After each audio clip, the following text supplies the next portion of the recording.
yakhtaruhu man ikhtabar. Ya.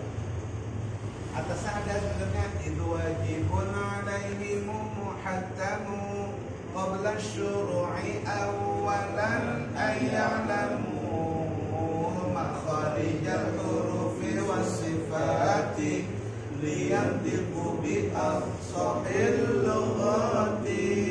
Itu Imam Al-Ghazali, namanya Syekh Al-Alim Al-Allamah Abil Khair Muhammad bin Muhammad Ibnul Jazari.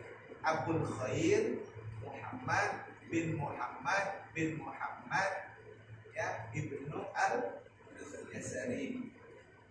Beliau dalam kitabnya Al-Jazariyah mengatakan wajibun alaihim muhattam, karena kewajiban yang pasti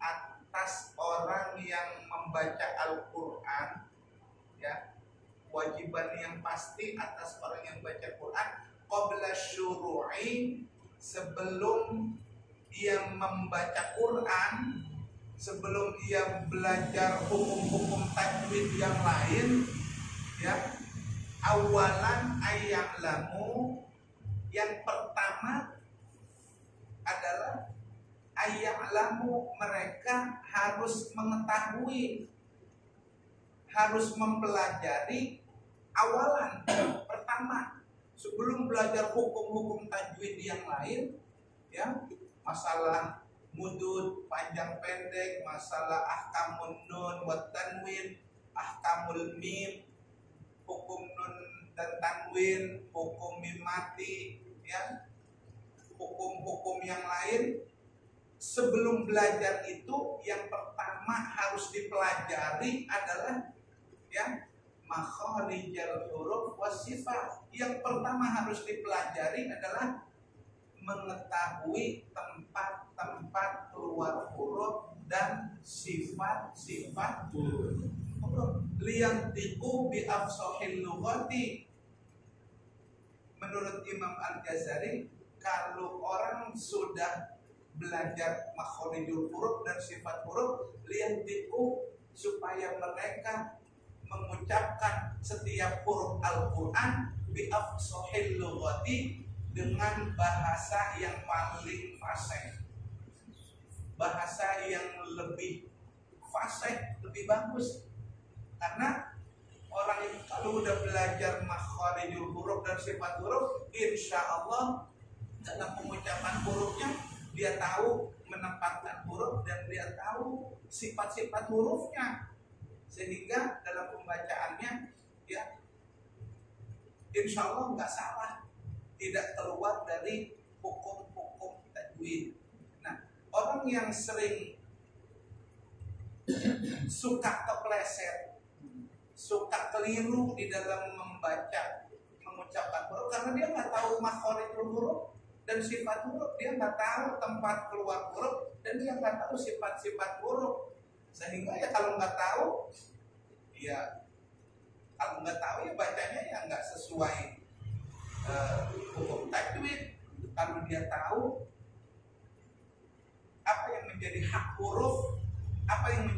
huruf, yaitu makhraj dan sifat, itu hak huruf. Jadi Imam Al-Ghazali, seorang ulama besar, beliau menyarankan kepada kita sebelum belajar hukum-hukum tajwid yang lain, yang pertama harus dipelajari adalah tentang makharijul huruf dan sifat huruf, karena itu pondasi awal. Itu seorang Ibnu Al-Ghazali, seorang alim, ya, ahli qiraat, ahli tajwid. Pengalaman beliau tentunya, ya, pengalaman beliau yang sangat luas tentang ilmu tajwid, sehingga beliau menyarankan di awal kitab yang dikarangnya, ya, kepada kita santri-santri yang ingin belajar tajwid, sebelum kalian belajar hukum-hukum tajwid yang lain, yang pertama yang harus kalian pelajari adalah tentang makhorijul huruf dan sifat huruf. Tuh, ya. Jadi sutra itu mungkin fondasi awal sebelum kita mempelajari hukum tajwid yang lain, makhorijul huruf dan sifat huruf, karena itu yang menentukan bacaan kita benar atau salah. Ya, kalau salah dalam membaca ikhfa, salah dalam membaca idgham, salah dalam membaca izhar dan lain sebagainya, itu tidak merusak makna Al-Quran. Tapi kalau salah dalam makhorijul huruf, salah dalam sifat huruf, itu bisa merubah makna Al-Quran. Gitu, ya. Selanjutnya setelah itu wajibun alaihimu muhattamu qabla syuru'i awalan ayya'lamu makharijal hurufi wassifati liyantiqu bi afsahil lughati.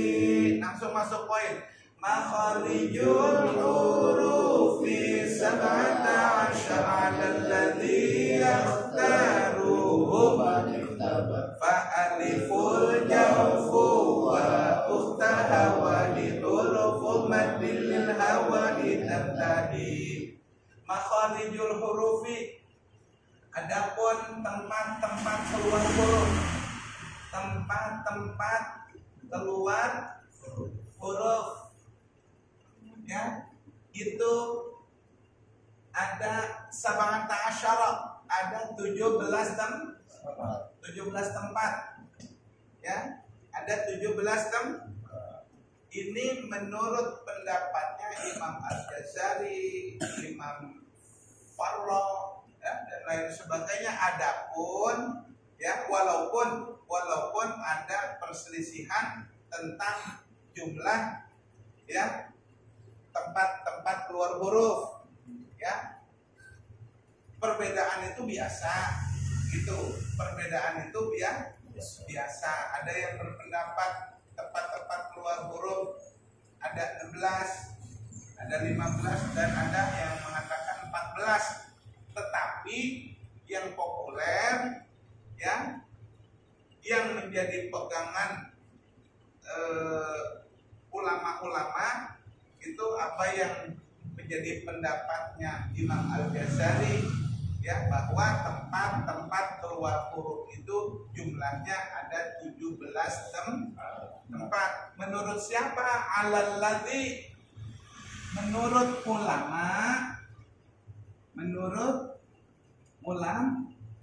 ulama yakhtaruhu man ikhtabar, yang mengadakan penelitian tentang itu, tentang makhorijul huruf, tentang itu, ya. Tempat-tempat keluar huruf itu jumlahnya ada 17. Menurut siapa? Menurut ulama yang mengadakan penelitian tentang itu. Setelah mereka mengadakan penelitian, mereka lalu sepakat bahwasanya tempat-tempat keluar huruf itu jumlahnya ada 17 tempat, ya. 17 tempat keluar huruf, 17 tempat keluar huruf, ya, oleh Imam Al-Ghazali dibagi-bagi, dikelompok-kelompokkan menjadi 5 bagian, ya. Saya ulangin, ya. Menurut Imam Al-Ghazali, ya, 17 tempat keluar huruf itu, ya, dibagi-bagi, dikelompok-kelompokkan menjadi 5 bagian, 5 kelompok. Bagian yang pertama al-jawfu,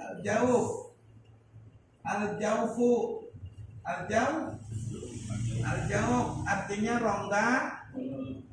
rongga mulut, ya. Di rongga mulut ada 1 makhraj. Di rongga mulut ada satu makhraj. Yang kedua al-halqi atau al-halqu, artinya tenggorokan. Ya. Nah, di tenggorokan ada tiga makhraj. Bagian yang ketiga al-lisanu. Al-lisanu artinya lidah. Di lidah ada 10 makhraj. Bagian yang keempat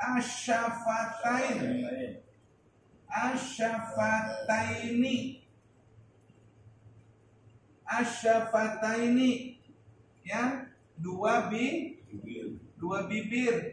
Di dua bibir ada 2 makhraj. Ya, di dua bibir ada 2 makhraj. Yang kelima atau bagian yang kelima al-khayshum. Al-khayshum artinya pangkal hidung.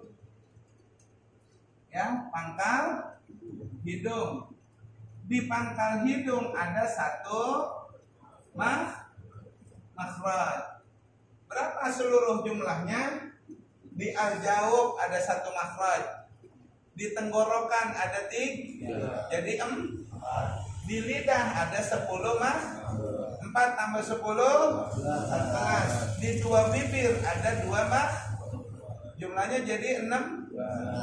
1 di al-khayshum, pangkal hidung ada 1 16 tambah 1 17 di bagiannya. Ya, ada 17 tempat keluar huruf. Ini dibagi-bagi supaya kita lebih mudah memahami kalau udah dibagi-bagi. Tadi kan 17 masih secara global, secara umum.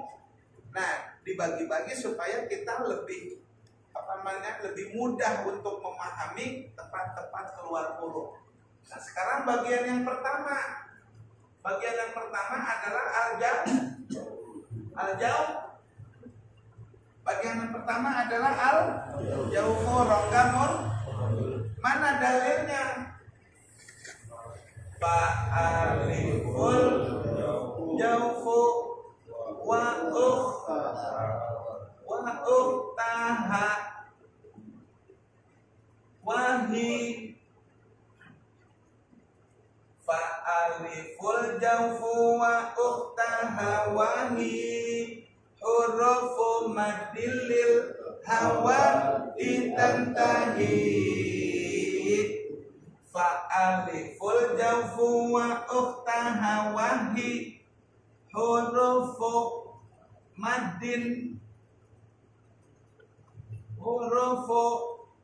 maddin, ya, lil hawa'i tantahi.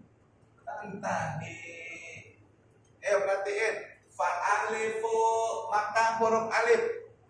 Fa'alifu maka huruf alif. Ya. Ini cara memaknainya, mengartikannya, loncat langsung ke sini. Dari fa'alifu loncat wa ukhtaha. Fa'alifu wa ukhtaha. Fa'alifu maka huruf alif. Wa ukhtaha. Wa ukhtaha. Nah, ini ada alif nih. Nih. Ini alif ini adalah alif tasniyah. Alif yang menunjukkan arti alif yang menunjukkan arti dua. Fa'alifu maka huruf alif. Wa ukhtaha. Cara memaknainya, alifnya dulu nih. Alif yang menunjukkan arti 2. Wa ukhtaha, dan 2 gitu. Dan 2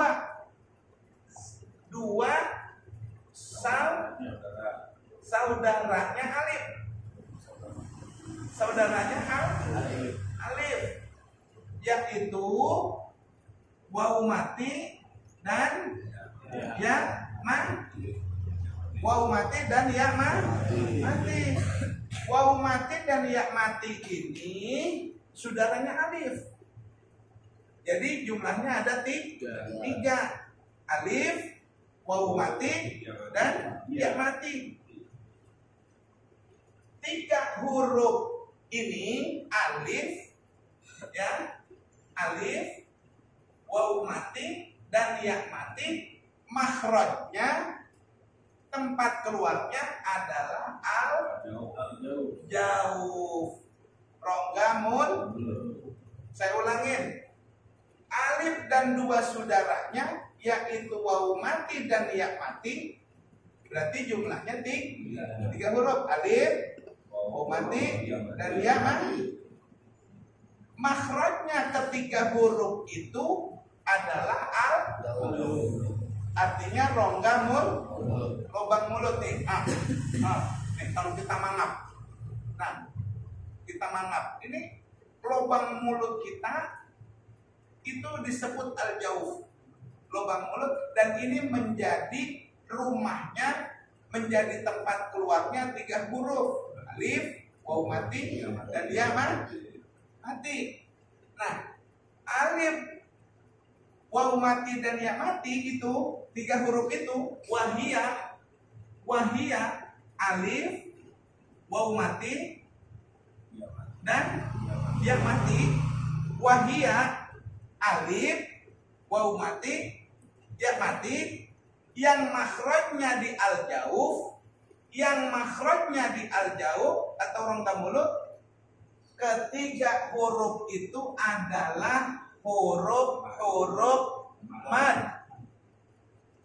Saya ulangin, ketiga huruf itu alif, waw mati, ya mati, yang makhrajnya di al-jauh, awas, yang makhrajnya di al-jauh, rongga mulut, ya. Ketiga huruf itu adalah huruf tanda-tanda panjang, ya. Saya ulangin, wahia, ketiga huruf itu alif, waw mati, ya mati, yang makhrajnya di al-jauh, artinya rongga mulut, yang makhrajnya di al-jauh, ketiga huruf itu adalah huruf mad, tanda-tanda panjang. Alif, ya, untuk menjadi tanda panjang harus didahului oleh huruf berharokat fathah. Ya, contohnya ba berharokat fathah, di depannya ada alif, maka ba ini harus dibaca panjang. Kedua, ba berharokat kasroh, di depannya ada ya mati, ya, artinya ya mati untuk menjadi huruf mad harus didahului oleh harokat kasroh. Ya mati untuk menjadi huruf mad harus didahului harokat kasroh. Umpamanya ada huruf ba berharokat kasroh, di depannya ada ya mati, maka ba ini wajib dibaca panjang. Ketiga, waw mati untuk menjadi huruf mad harus didahului oleh harokat dhammah. Ya, umpamanya ada huruf ba berharokat dhammah, di depannya ada waw mati, maka ba yang berharokat dhammah ini di depannya ada waw mati harus dibaca panjang. Ya, saya ulangin, ketiga huruf itu alif, ya mati, waw mati, yang makhrajnya di al-jauh, rongga mulut, adalah ketiga huruf itu adalah huruf tanda-tanda panjang. Alif untuk menjadi huruf mad harus didahului harokat fathah. Ya, umpamanya ada huruf ba berharokat fathah, di depannya ada alif panjang ba. Ya mati untuk menjadi huruf mad harus didahului oleh harokat kasrah. Ba berharokat kasrah, di depannya ada ya mati, harus dibaca panjang bi. Nah, waw mati untuk menjadi huruf mad harus didahului harokat dhamma. Umpamanya ada ba berharokat dhamma, depannya ada waw bu. Nah, kesimpulannya huruf-huruf mad ya, yang jumlahnya ada 3, alif, ya mati, dan waw mati, makhrajnya adalah al-jauh. Makhrajnya adalah al-jauh. Ya. Perhatiin kalimat ini, wahia hurufu maddin. Wahia hurufu maddin. Alif, ketiga huruf itu alif, ya mati, waw mati, yang makhrajnya di al-jauh.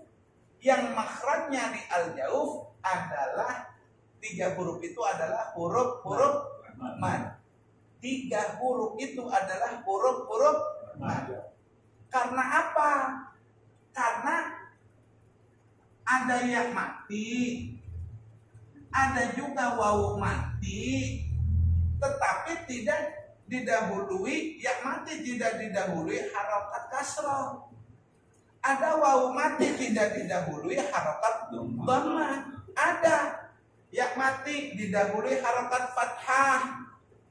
Ya, didahului harokat fathah. Contohnya alaihi, kan gitu ya? Alai. Tuh, ini ya mati. Tapi tidak didahului oleh harokat kasroh. Kalau didahului oleh harokat kasroh, ya mati, makhrajnya al-jauh. Tapi ketika ya mati didahului oleh harokat fathah, ya, jadinya sifat lin. Makhrajnya di mana? Makhrajnya kembali ke asalnya. Ke asalnya makhrajnya apa? Asal makhrajnya wastul lis, tengah lidah.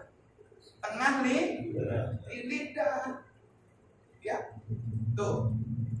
Jadi ada yang mati yang menjadi huruf mad, ada yang mati yang menjadi huruf lin.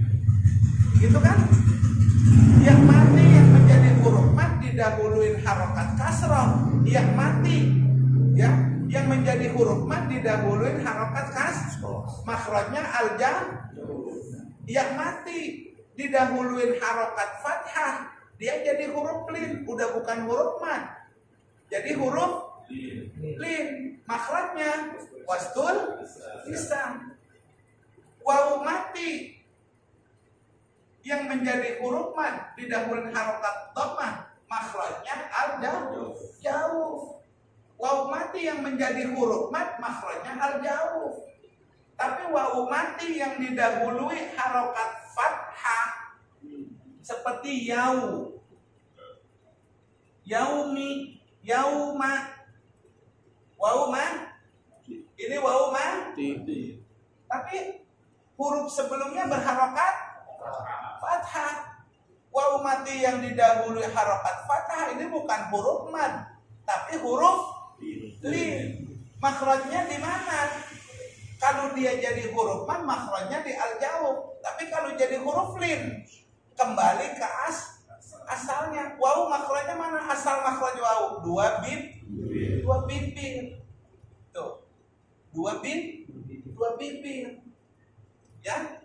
Nah, udah jelas makhrajnya. Ya mati yang menjadi huruf mad, makhrajnya al-jauh. Waw mati yang menjadi huruf mad, makhrajnya al-jauh.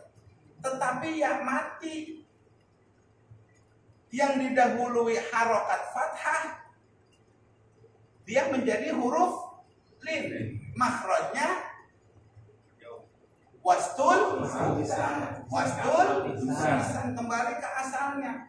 Waw mati ketika menjadi huruf mad, makhrajnya al-jauh. Waw mati ketika didahului harokat fathah, apakah jadi huruf lin? Makhrajnya syafatan, dua bibir.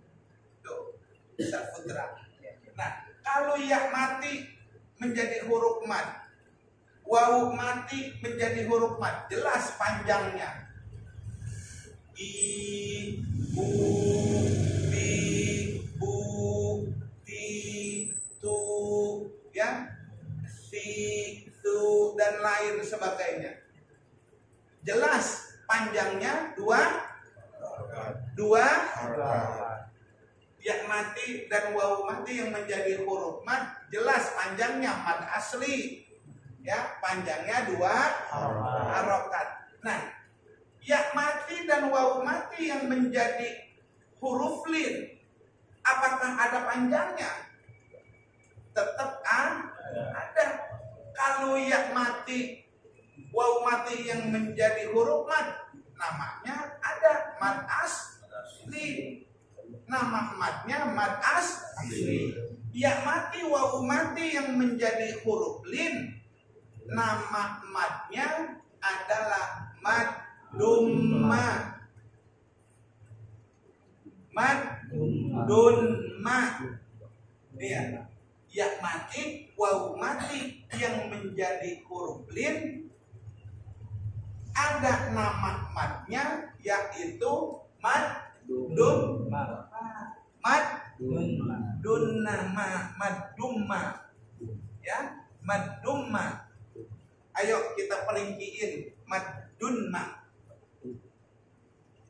Madun.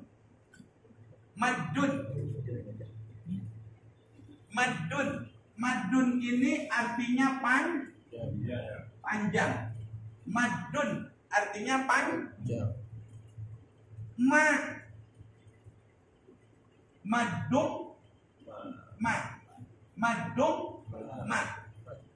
Madun artinya panjang.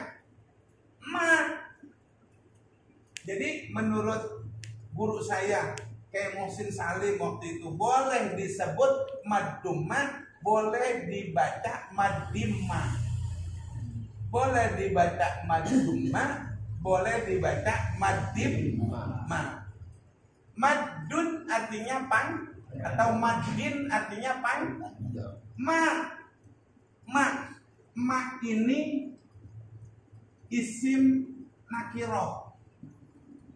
Isim sifatnya umum. Ingatkah ya abang-abang, saudara-saudara, ingat gak penjelasan kita dulu? Mak ini isim nakiroh, laksana karung. Mak hurufnya cuma dua, mim sama alif. Mak laksana karung. Karung kan tempat ngisi barang, itu ya, tempat ya muatin barang. Nah, mak ini juga laksana karung. Di dalam mak ini tersimpan kalimat fuwaikul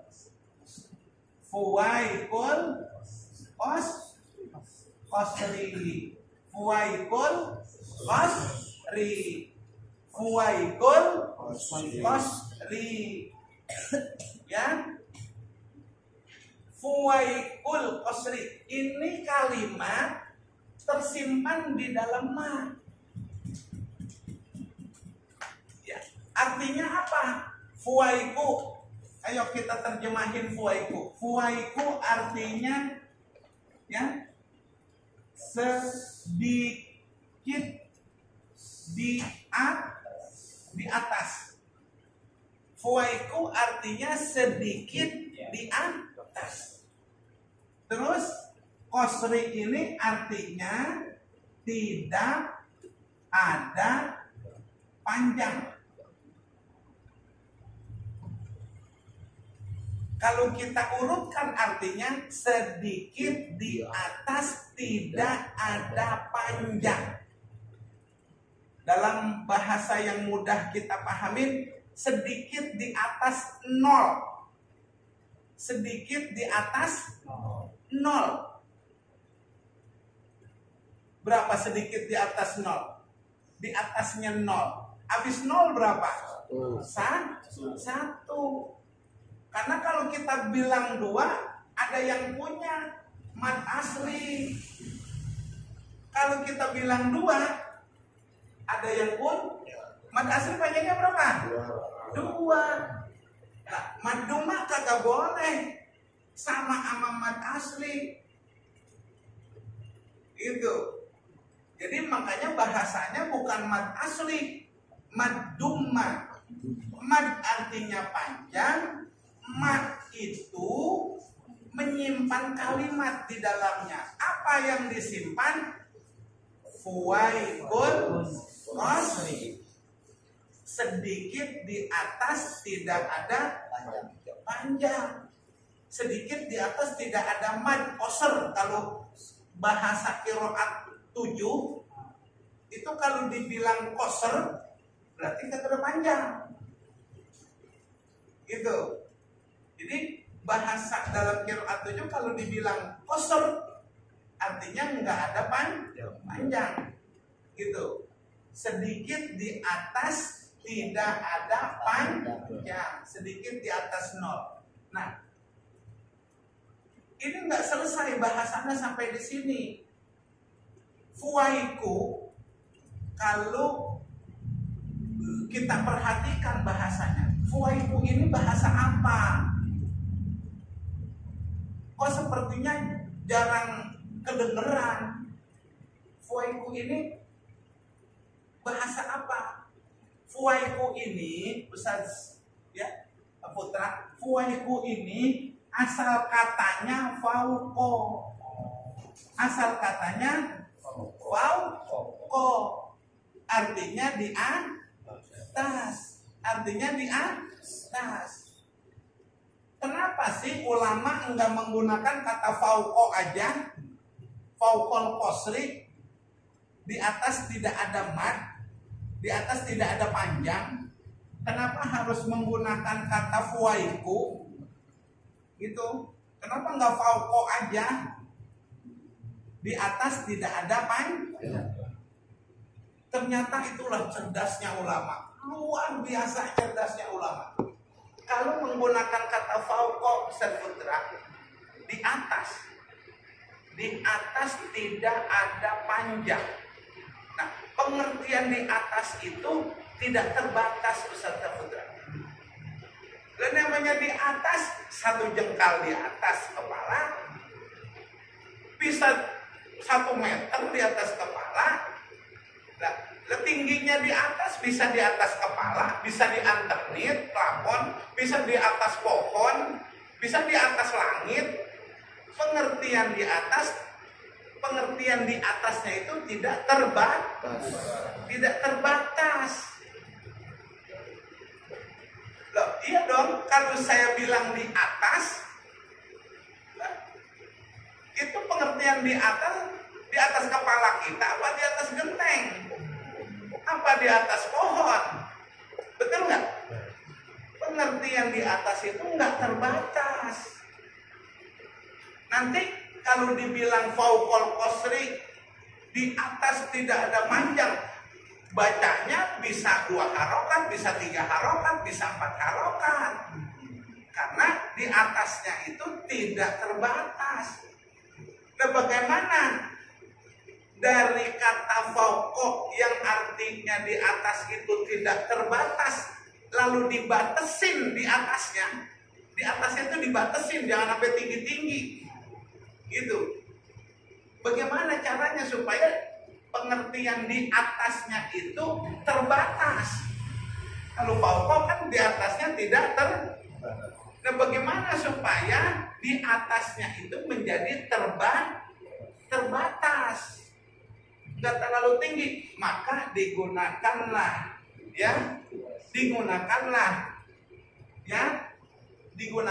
kata tasghir.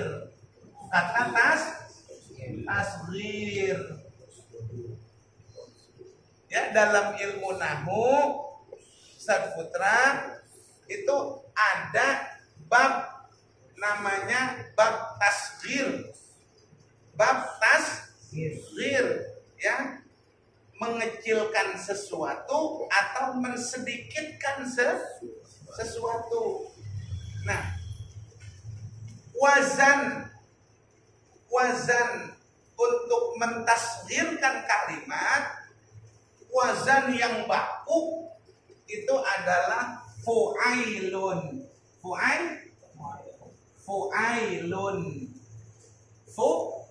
Fu'ailun. Ini wazan untuk mengecilkan sesuatu. Jabalun artinya gunung.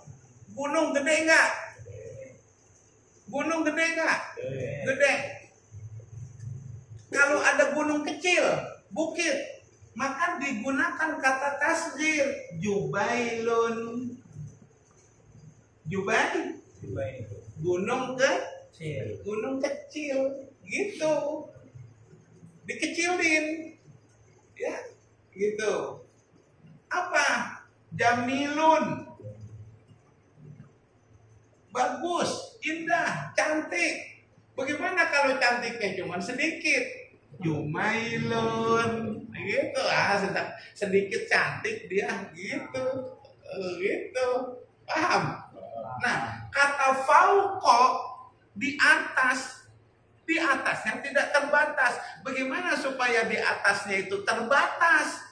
Digunakanlah kata tasghir, fuwaikun, sedikit di atas. Kalau udah dibilang sedikit di atas, kan kagak bakalan bisa tinggi. Paham gak? Tuh, gitu. Pinternya ulama, cerdasnya ulama, luar biasa tuh. Jadi digunakan kata fuwaikul qasri, sedikit di atas, tidak ada mad. Kan namanya sedikit, dibatasin di atasnya, nggak terlalu tinggi, nggak terlalu banyak, gitu. Seandainya ada orang nanya umpamanya, fuwaikul qasri, kok maksudnya apa fuwaikul qasri? Nah, kita bisa menjelaskan. Fuwaiku asal katanya fauqo, artinya di atas. Kenapa ulama tidak menggunakan kata fauqo saja? Karena kalau menggunakan kata fauqo, di atas itu nggak terbatas. Ntar orang baca alaihi, gitu. Ya, karena nggak terbatas. Nah, bagaimana supaya di atasnya itu terbatas? Maka kata fauqo itu lalu digunakan sebagai tasghir, dikecilin, ya, mengikuti wazan fuwaikun, fuailun. Jadi fuwaikun, sedikit di atas, tidak ada mad, sedikit di atas, tidak ada panjang, artinya di atas 1. Tuh, paham? Kalau di atas 1 berarti alaihi itu panjangnya 1 haraf. Alaihi, alaikum, maliki yaumiddin, maliki yaumiddin, yaumiddin, yaumiddin, yaumiddin. Tuh, Madum itu panjang untuk ya mati, wawu mati yang didahului harokat fathah. Tuh, paham ya? Paham ya? Tuh, jadi ada wawu mati, ada ya mati yang menjadi huruf mad. Makhrajnya alja, panjangnya jelas 2 haraf. Wawu mati yang menjadi huruf mad, makhrajnya alja, panjangnya 2 harokat. Ada ya mati yang nggak jadi huruf mad, ya, tapi menjadi huruf lin. Makhrajnya bukan lagi di al-jauf, tapi kembali ke asalnya, yaitu wasdul di tengah li. Panjangnya yang nggak sama sama mad asli. panjangnya nama madnya namanya mad duma atau madim. Mad artinya pan, ma isim nakiroh menyimpan kalim. Apa yang disimpan di dalamnya? Fuwaikun. Nah, fuwaiku asal katanya fauko atau fauku. Ya, kenapa tidak digunakan kata fauku? Karena kalau digunakan kata fauku itu artinya di atas, di atasnya tidak terbatas. Nanti orang bebas mau memanjangin Maliki Yaumiddin. Orang pakainya faukol qasri gitu. Bebas saja dia mau ngasih panjang berapa. Tapi kalau digunakan kata tasghir artinya sedikit di atas, dia kagak boleh dua. Orang cuma sedikit di atas tidak ada mat gitu. Ya, paham ya? Gitu. Jadi ya mati, waw mati, ada yang menjadi huruf mat, makhrajnya jauh, ada yang mati, waw mati yang menjadi huruf lin, makhrajnya kembali ke panjangnya nama matnya adalah duma. Nah, itu wallahu a'lam bishawab.